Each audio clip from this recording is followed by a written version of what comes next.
வணக்கம். திருச்செந்தூர் கடற்கரையை பற்றி ஒரு வீடியோ போடுங்க. கடற்கரையில் 5 அடி குழி கணங்காக மண்ணரிப்பு ஆயிடுச்சாமல் அதை பற்றி ஒரு வீடியோ போடுங்கன்னாங்க.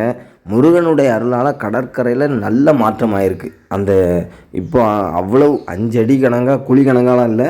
அதுபோக கோயில் தரப்புலுமே பார்த்திங்கன்னா அந்த பக்கம் ரொம்ப அரிச்சிருந்த இதெல்லாம் கொஞ்சம் கல்லெல்லாம் கொஞ்சம் ஓரமாக்கி போட்டு மண்ணெல்லாம் கொஞ்சம் சமப்படுத்தி பக்தர்கள் இறங்கி போகிறதுக்கு வயசானவர்களாக இருக்கட்டும் யாருனாலும் இறங்கி போகிறதுக்கு ரொம்ப குழிகணங்காக இல்லாத அளவுக்கு சமப்படுத்தியிருக்காங்க.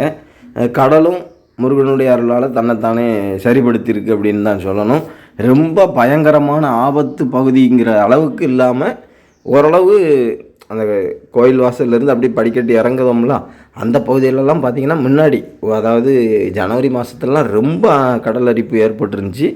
இப்போது மாசி திருவிழாவை முன்னிட்டு கோயில் தரப்புல இருந்தும் கொஞ்சம் சரி பண்ணியிருக்காங்க.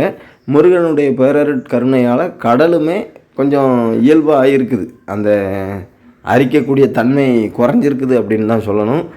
ஆரம்பத்தில் அந்த படிக்கட்டு இறங்கி வர்ற இடத்துல கொஞ்சம் அரிப்பு அந்த குழி கணங்காக இருந்த மாதிரி இருக்குது. அந்த குழியையுமே கொஞ்சம் மண்ணெல்லாம் நிரத்தி சரி பண்ணிட்டாங்க.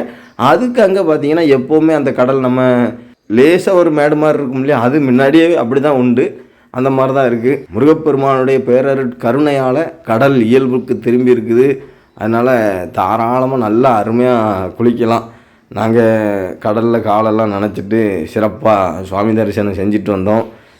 அதனால் கடல் ஐயோ ரொம்ப அரிப்பு கடலில் குளிக்க முடியுமா அப்படின்லாம் சொல்லி யாரும் பயப்பட தேவையில்லை. அருமையாக கொஞ்சம் தள்ளி வந்தோன்னா பழைய போலவே அருமையாக இருக்குது. தாராளமாக குளிச்சுட்டு சிறப்பாக முருகப்பெருமான தரிசனம் செய்யலாம். நன்றி, வணக்கம். இனிய தமிழோடு உங்கள் சிவா.